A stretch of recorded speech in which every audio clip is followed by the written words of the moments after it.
All right, hi everybody. Dr. Ben Fung and Dr. Jean Shirakabrad from UpDoc Media with the one and only Aaron LeBauer. We're going to be talking starting a business right out of school. Let's just get to it, Aaron. Why don't you introduce yourself? Tell us about your background, how you got into this in this situation. All right. Hey, my name is Dr. Aaron LeBauer. I'm at the home office, status post nap with 4-year-old, putting them to bed. And let's see, I've been a PT for 6 years now, a massage therapist for 15. And I started a cash-based practice right out of PT school. I was telling Ben a moment ago, one of the reasons I did that is because I knew I was living in Greensboro and no one here was going to hire me to do what I wanted to do. At the time, we had a couple big POPs practices and some large corporate chains and no small independent practices. So here I am. I also did an interview a few weeks ago with Dr. Kevin Prue over in Cary, North Carolina, who also started a cash-based practice out of school. And so I reposted the blog today, and Gene contacted me, and I think it was good timing for this conversation. So here I am. So I'm excited to be here with you guys. Thanks. So can we go over some pros and cons of starting a cash PT business or even any business right out of school? I mean, I have my thoughts, but I definitely want to hear Aaron's and Ben's from a cash PT experience standpoint, which is Aaron, and just Ben from an MBA business standpoint. Aaron, after you. Yeah, pros and cons. I'll start with the cons. The biggest cons I have are being isolated as a therapist. I work for myself. I'm by myself. It's hard to reach out and connect with other PTs and even just talk about, the person that came in who had the interesting issue and, how do I connect and figure that out? So that's one con. I guess the next con was, even if I had multiple therapists working for me, I'd still be the boss man. And you're still, as the boss or the supervisor, you're still not on the same playing field as any employees. So that would be con. But the pro for me is I don't have anyone looking over my shoulder, breathing down my neck, getting their hot breath on my collar, telling me what to do, micromanaging me. Etc. I know that I work best when I have freedom to do things the way that I see fit in the time that I have and the timeline that I have to get it done. Versus having a boss or supervisor that's just kind of micromanaging me. I'm not. It's not that I'm not good in that situation. I'm just like, if you're going to do it, then you do it, and I'm going to do something else. So that's really that's really the biggest pro for me in owning a practice and owning my own business. Well, from my perspective, I out of school, not right out of school, but shortly after school, I actually just tinkered with a kind of a concierge home health concern in kind of a wealthier area in where I live. And it went okay. It was more of a marketing experiment than it was me truly digging out for a true business to sustain myself. But from a formal business standpoint, I'll start with the cons. The cons of just building a business right out of school is you may or may not have capital for it, and you may or may not have the means to get that capital, even if you have the right connections. Another con that comes with it is sometimes you feel a little isolated, and it sounds like, Aaron, you've had that experience, and you may not have access to the mentorship that you require to really make that successful. Unfortunately, there's some solutions to that these days. There's a whole bunch of pros, however. A lot of people would list risk as an early con, but I see it as a pro, because if you're going to take a risk anytime, it's going to be early on when you have plenty of human capital within the lifespan of your career to make these kind of, calculated risky decisions where you may not get return on investment. And it might just be a very, very expensive professional lesson. But you do get the control, you do get the ownership, you get the freedom for best practice where you don't have to follow company policies and silly things like, well, we've always done it this way, or this is just how it's done, and these non-answers to very solvable business solutions. And I think probably the best pro of building your business right out of school, it's unlimited opportunity. You don't have a ceiling that you have to bang up against for just personal growth, financial growth, and even just upward mobility. You're already at the top, and it's just a question of how high do you want to climb your mountain versus somebody else's building. Awesome.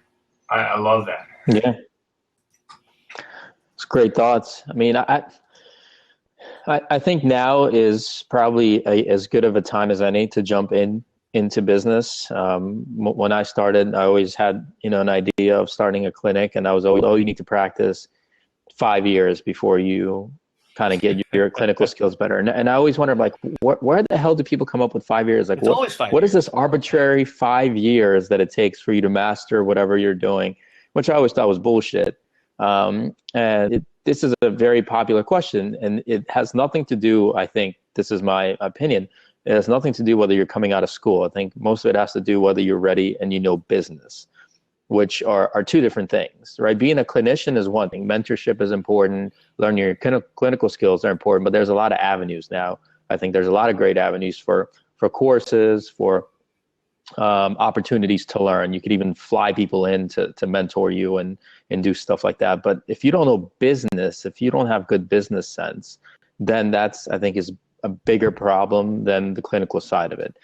I think if you don't know how to negotiate a lease, if you don't know how to do marketing, if you don't know how to assess your area for your proper audience, for target audience, for competition, now that's a deal breaker or not.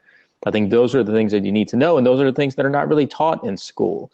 And so I think that is a huge barrier to entry for clinical practice, not even cash PT, but clinical practice in general, business in general.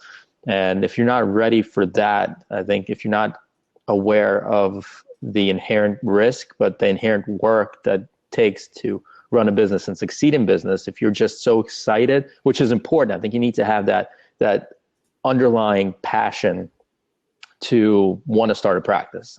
It's not something you jump in lightly, obviously. But if you really don't know what it takes to run a business, then I think it's a big step to take and a tough step to take. So I think that's the important thing. But the pros, like you guys said, are huge once you get going, once you get past that initial learning curve and realize that it's a lot tougher than you probably even think it is, even if you think it's tough. But once you get going, it's a lot of fun. And not that it's always fun, but is there anything that you would change, Aaron? About owning my own business? Yeah. What would I change? If anything at all? No. Everything is like perfect. It'd be nice maybe occasionally to have other therapists working with me. I had a sub-leaser who was a chiropractor who spent an hour with patients, and that was great. I saw him twice a week.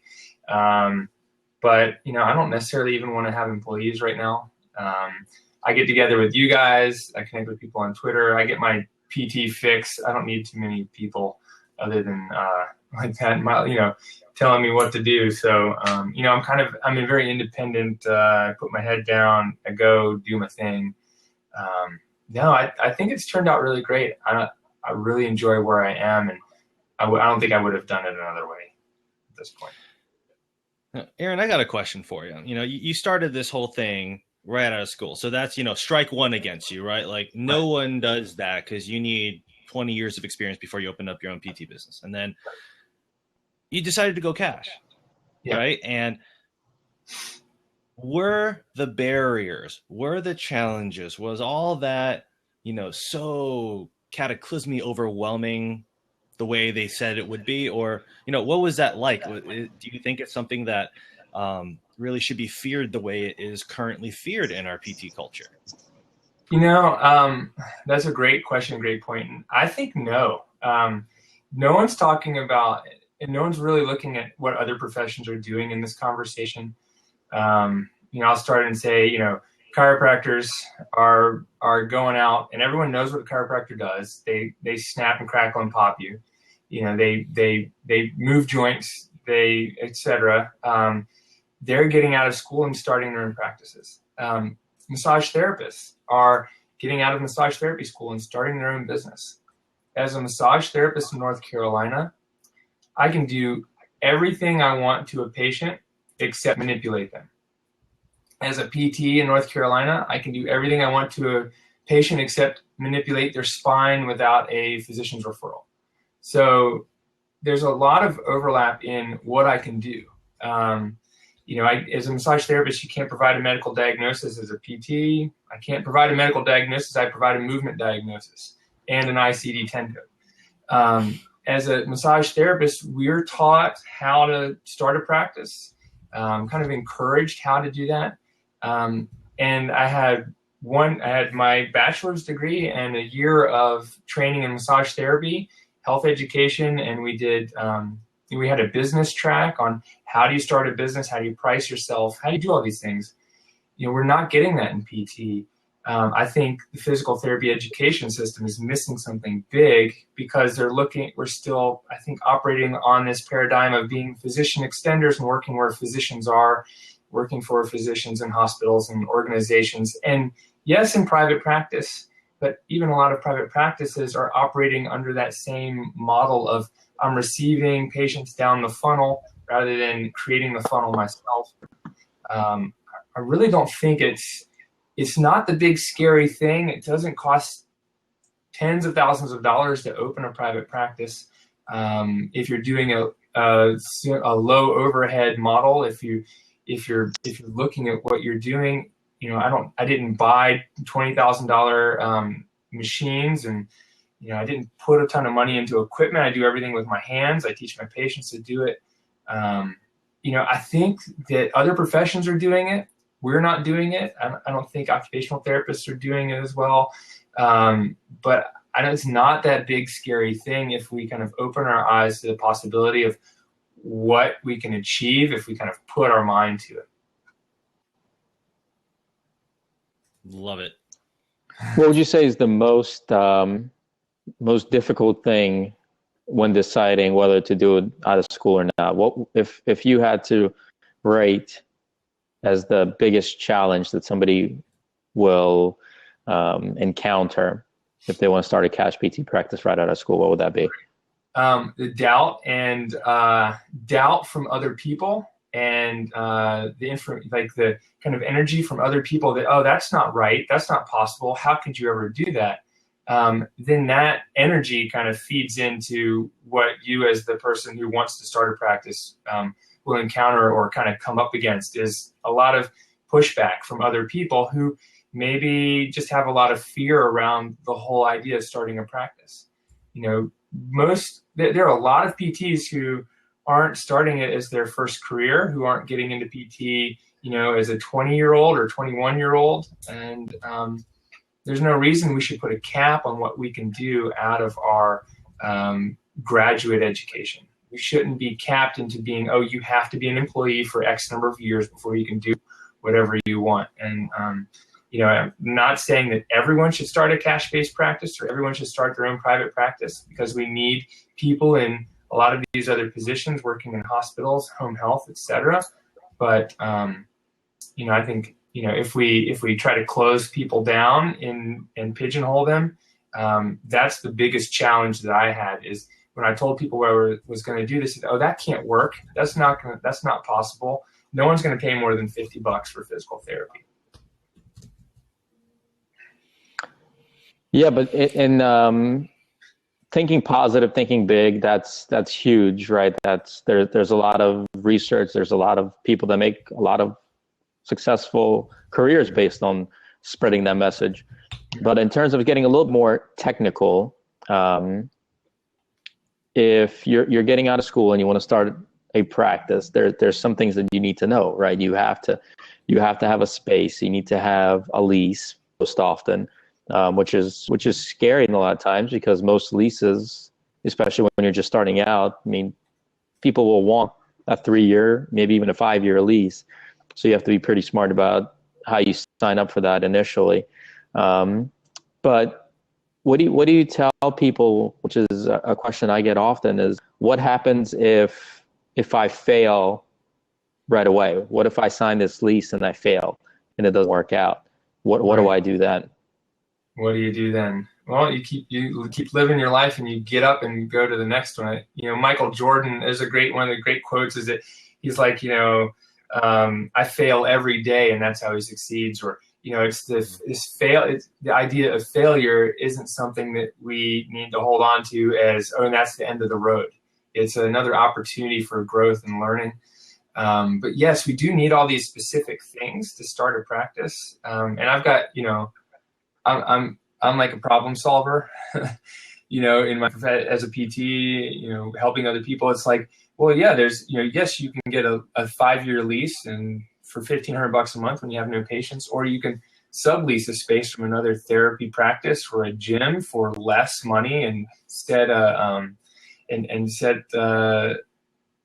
agreement that's kind of graduated. There's a lot of options out there other than starting a 5,000 square foot practice for $5,000 rent a month with $40,000 worth of equipment, which is kind of the paradigm that we were given in PT school of how here's your business class, create this practice. And we said, we don't want that much space. But yeah, there's the little issues that we have to overcome, and you can't just be a good therapist. You have to be, a good business person and kind of understand some of those things. And there's a lot of opportunities for learning those. I think the biggest challenge is that personal challenge of knowing you want to do something, mapping it out, and then sticking to your guns. And then if you fail, that's just an opportunity to say, hey, what did I just do? And was that, where was I successful, and where do I need to improve? We might have, if no one's coming to your practice, you still got a space to go call your own on the weekends, but that can be subleased out possibly. I mean, there's a lot of potential for that. Rebrand, rename, get back up and keep going. It's like if you fall off the horse, you got to get back on it. Well, I think there's all sorts of things to be said about this. I'm loving the fact that we're hearing a lot more about, PTs coming out of school or just shortly after, working a very frustrating corporate job going, forget this, I'm going to start it fresh by myself. And I think that really needs to be done. Aaron, you made the point that's so important, that all these other professional industries, they've been doing it for years. And we seem to be the ones that are, decades behind this trail. And, it almost builds itself into a natural segue of, well, no wonder the brand of PT remains so weak when we're so willing as a culture to dog on ourselves and say, no, this is unthinkable, impossible, don't do it. Wait those magic 5 years, like Gene was saying. And I don't know what it is, but everywhere I turned, because I explored this idea too, it was 5 years. And I don't know who came up with that number. And what would you say, Gene, I want your thoughts, because you have some very diverse, businesses under your cap. And Aaron, what would you tell somebody who's thinking about this? They're really flirting with the idea, man, I think I'm going to do this right out of school. And I'm already starting to look around for various avenues to do this. What would your, off the top advice for them? How do you approach it? Yeah, you got to have a good plan. You got to write it down and get together your almost like your advisory board of people. You need someone in your corner who's not just a good PT mentor, but a business mentor. You need information about, how to run a business, and maybe some experience, just kind of getting together all these things. I mean, I think part of it surrounding ourselves with other successful people elevates us. And, it's like, if you're the smartest or most successful person in the room, you're not always going to learn as much unless you're in the teaching position, because teaching, we also learn. But it's like putting yourself in a crew of people that can help you and support you and be, positive. That would be my number one. And then that's from there, you can get all the specifics down. And a lot of people say, oh, well, why are we telling everyone to do this? And some people aren't cut out for it. We all know if we're not cut out for being business owners. I mean, people kind of inherently, I have classmates like, oh, I'm here just for the job, for the cheese. I'm just here for the Coca-Cola. I don't know why I'm in PT school. They're not cut out to be business owners, and I don't think they will be. It's to be an entrepreneur. It's a little bit different kind of attitude and I don't know, ideal. I think that the best advice I have is to get to know yourself, and then get to know the practice and create a vision for what you want, and then map out your road to creating it. And that might be the next 2 months, or that might be the next 5 years, or 3 years, or whatever you need to do to get there, to put those steps into place. I think that's kind of my best advice is, where do you want to be in 5 years? Where do you want to be in 10? Figure that out, and then map your direction there. That's good advice. Yeah. I'd say it might be counterintuitive, actually, is take emotion out of it. And when you're starting a business, it's a very emotional thing, because you're excited, you're nervous, you're hesitant, you're scared, but you have to do your best to take emotion out of it. And the best way you can do that is to do your homework. And at this point in time, there's very little excuse not to get creative. I mean, you could, as simple as setting up a landing page and doing some market analysis by targeting some ads to that landing page to see who signs up in the community. Go out in the community, ask people, hey, I'm thinking about opening up a clinic. Have you heard interest? Would you come? Go, if there's big businesses around you, say, hey, listen, this is a cash business. If 70 of your employees, will work out a deal just for them. I mean, you can load the deck, so to speak, with good business practices, and understand what you're getting into. Clinical skills you can learn, absolutely, they're important. Yes, I get the people that say you should practice for a little bit to know how you're doing. But you know what? If you're practicing and the business is doing well in terms of people coming to see you, hire somebody else and do more of the clinical stuff or the business stuff. And it kind of comes back to what Aaron was saying. Know yourself. Have that self-awareness of, what are you willing to do to make sure the business grows? And know that there's sacrifices. You cannot start a business without sacrifices. It's a given. Every business you start, there will be sacrifices, whether it's your family, whether it's time to do other things, whether it's stress. To each person is a different thing. You need to prepare for that. And if you're coming out of school, yes, you have student loans like most of us. You have other responsibilities, and you have to have everything set up, knowing that you have to figure out avenues for maybe to defer the loans a little bit longer, or can you take out that loan if you need 2,000 square feet, that's $18 per square foot average, something like that in your area that people are going to charge you for rent, and they want a 3-year lease. Figure all that out and have the numbers done, because that's going to take a lot of stress off of you when you know how everything is laid out.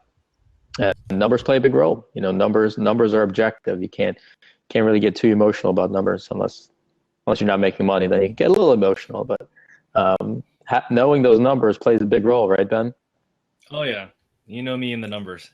getting your financial model, created early, so you have a confidence interval of what you can expect at the worst and the best of scenarios. I can't speak enough to that. It is objective. It can play healthy, roles with your emotions depending on where your finances go. But ultimately, a business, you need to have that healthy bottom line. Otherwise, it doesn't circulate for the next period. Yeah, absolutely. So how about we finish out with the big question of the night? Should you start a practice right out of school? Of course. Yeah, I wouldn't be here if I didn't.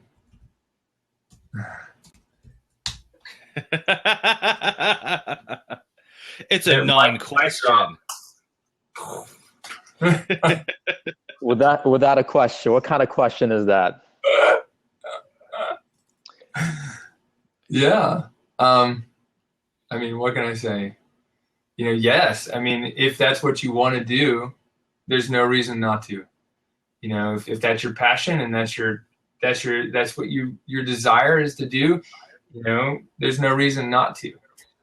I mean, I'm not going to put a cap on what anyone else can do, because someone might come along behind me or you guys and blow us out of the water with what their model is, their new idea. Well, I think that's that. And yeah, I think so too. My question off the air. Yeah. Well, that was a softball question for you, Aaron. Thanks, man. Lobbed it up there. Bam. So. Yeah, I agree. I think it's not whether you should or you shouldn't. It's whether you want to, and if you want to, then there's plenty of opportunities to set yourself up for success and get going with that. And it's what you want to do moving forward, what kind of business you want to have. Because if you're just doing a cash PT business, it's tougher to scale that than it is with maybe insurance. Not impossible. I think there's other avenues. But I think there's a lot of opportunity for creative business models, like you said, with PT and different things that we can set up.